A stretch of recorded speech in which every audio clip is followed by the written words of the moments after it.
Tayo po na nakaupo,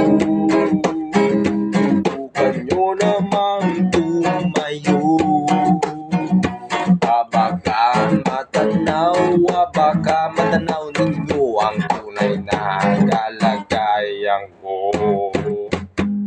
Ganito kasi yan. Tao po, nandiyan po ba kayo sa loob ng malaking bayan, malawak na bakuran, mataas na pader, pinapaligiran, at mga mamahalin na kapiling sa sakyan. Mamantay na laging bulong na bulong, wala namang kasaperong marami ang nakabarong.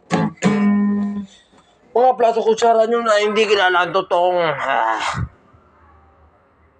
Please subscribe to my YouTube. Hehe.